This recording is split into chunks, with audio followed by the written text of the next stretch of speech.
Nosotros hemos venido trabajando con grupos hasta ahora. ¿Por qué hemos trabajado con grupos y recién ahora hablamos de componentes? Hemos trabajado con grupos porque todos los elementos que hemos ido creando hasta ahora, los muros en planta baja, el entrepiso, el muro en planta alta, el techo, que todo eso lo hemos ido convirtiendo en grupos, los pisos, lo hemos convertido en grupos porque no son elementos repetitivos. Es decir, hay un solo muro en planta baja, no hay dos. Hay un solo entrepiso, hay un solo muro en planta alta y hay un solo techo. Como no son elementos repetitivos, perfectamente con grupos funcionan bien.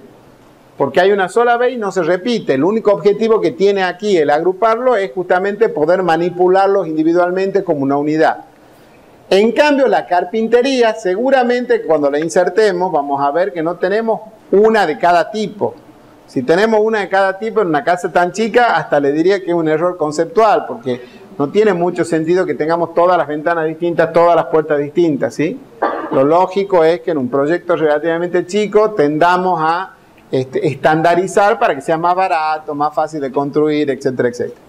Entonces, lo más probable es que cuando empecemos a insertar las puertas y las ventanas, cada uno del ejemplo que les toca, vean que tienen 5 ventanas de un tipo, 3 puertas del otro, etcétera, etcétera. Por lo tanto, en ese caso es importante trabajar no con grupos, sino con componentes. Cuando los elementos son repetitivos, ¿sí? Ese es el concepto que le tiene que quedar en claro.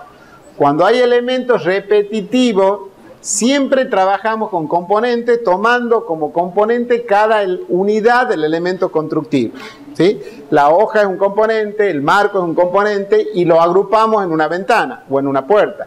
Pero cada uno de esos elementos constructivos tiene que ser un componente individual para que podamos modificarlo cuando corresponde y se actualicen todos los componentes o todas las inserciones de ese componente.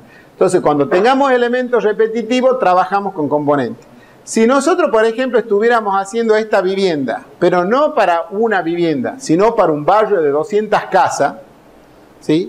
Entonces, en ese caso, los muros en planta baja, los muros en planta alta, el entrepiso, etcétera, no deberían ser grupos, deberían ser componentes, porque se convierten en elementos repetitivos. Es decir, si nosotros estamos diseñando una casa única, los muros en planta baja, en planta alta, etcétera, son elementos únicos. Si nosotros estamos diseñando un barrio donde va a haber 100 casas iguales, pero estamos dibujando una de esas casas para después repetirla, ¿sí? En ese caso, ese mismo muro en planta alta, planta baja, que en el otro caso era un elemento único, se convierte en un elemento repetitivo.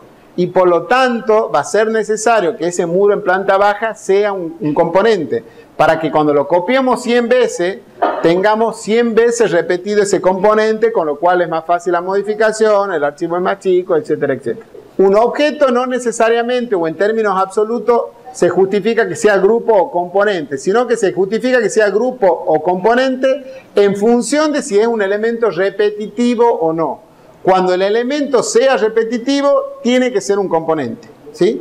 Y podremos dividirlo en varios componentes, digamos, reconociendo cada unidad constructiva que constituya ese objeto que estemos dibujando.